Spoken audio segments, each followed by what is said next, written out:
I'm Barry Bailey, and this morning I want to think with you about Abraham, who's considered the father of the Jewish people. Great story. One of the many wonderful things about the Hebrew Bible is they give you warts and all. They tell these stories and they put in a lot of things that are embarrassing to the heroes. They just tell the story. One of the reasons for that is it was told orally for so long. When you're writing something, you're very careful. Now, the New Testament was written, and they knew it, in all probability it was going to be read by somebody, and so they're very guarded. About the only thing you know that any sin about, say, Simon Peter is that he denied Jesus. Do you think that's the only thing that man ever did that was wrong? In the Old Testament, you find about David, King David committed adultery, name it. But they told the stories for a long time and then wrote them. In the New Testament, it comes across almost like it's a newspaper that you're going to, or a letter you're writing, you're going to be very cautious. So here you have Abraham. Well, he's considered to be a great man, but there are many things about Abraham but not very likable at all. Abraham and his wife Sarah had been married for years, and it said they didn't have any children. Now, they could have had daughters, but the daughters didn't count. What it's really saying is they didn't have a son. And so Sarah went to Abraham and said, if you'll get with my handmaid Hagar and get with her sexually, and if she conceives and bears a son, I will consider that son to be mine. So Hagar had a son. She and Abraham were together, and the son of Abraham and Hagar is named Ishmael. And then later Sarah gets pregnant and gives birth to Isaac. And one day Sarah saw that Isaac, her son, and Ishmael, the son by Hagar, were playing together, and she thought, I don't want Ishmael inheriting from my son. Isn't that the way things can work? You come up with an idea that's yours and you get entrapped by it, and now you're going to have to do something dastardly to get out of it. You're caught. Often we do the same thing, then we do something worse. We get caught in something and we magnify it. Time and again in politics, somebody gets caught, and what happens? The cover-up. That's where they get in trouble. That was the idea of Watergate. That's one of the fun things, the fascinating things about the Bible. It's true to some degree with Shakespeare, but not nearly so much with the Bible. There are these stories, and they're interwoven, and they overlay each other. Once in a while, you're reading about Abraham and Sarah and Hagar and Ishmael and Isaac all at once. You're a part of it yourself. Here, Sarah's thinking, I don't want Ishmael inheriting from my son Isaac. So she told Abraham, get rid of him. And that's what he does. Now, one of the interesting things about this is where the man's supposed to be the head of the house. This is a patriarchal society. That's understood. I want you to notice how many times the woman's in charge. She tells Abraham, get rid of Hagar and Ishmael, and that's what happens. They give them some water and bread, and they go out into the desert to die. Hagar leaves Ishmael there. She can't stand to see him die. And however you read the story, it's the mother trying to protect herself from the tragedy that she knows is going to happen. She turns her back and walks away, not to neglect her son, but he's going to die and she's going to die, and there they are. But in some unusual way, they're rescued. They live. And Ishmael grows up and becomes an adult, and time goes by. And then this marvelous, marvelous story.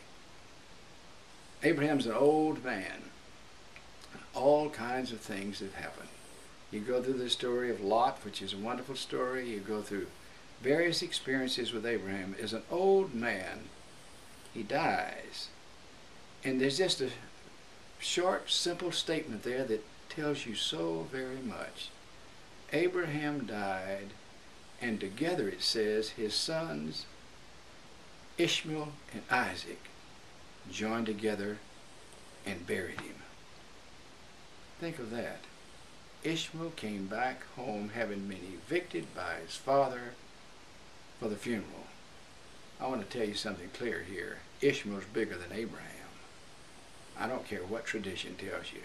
Let truth come and enlighten you. Abraham was Abraham, doing as well as he could do, the way you and I may do at times. But the size of somebody is when you've really been hurt. I mean, deeply hurt. But you're the big one. Ishmael had every right not to go back to the funeral. Well, that old man kicked me out. That isn't what he did. Doesn't brag on Ishmael, doesn't say a thing. He just says simply, Ishmael and Isaac together buried their father. Wonder how long you stay away from something because of a grudge. You can do it forever. What do you really want in life? I start off, I think when we're young, we want our way. That's what's important. You're almost unaware of it. You want to win. You want your way. You know, when you get old, that looks silly. You'd rather be get your way and be wrong than to prove another way and change. As you get older, getting your way doesn't matter much. That's kind of silly. You'd rather try to do something that matters and something that's right. Somebody I heard a statement the other day that I liked very much. It said, some fights are not worth fighting, even if you win. Now think of that. How many fights have you had in your family and you won? What in the world did you win? A broken relationship? Some fights aren't worth fighting, even if you win. But I like this other part also. But some fights are worth fighting even if you lose. I wish for you and I wish for myself. Because life's a bag, it's mixed up with all kinds of things. I hope when the going really gets tough, that some of us have enough integrity.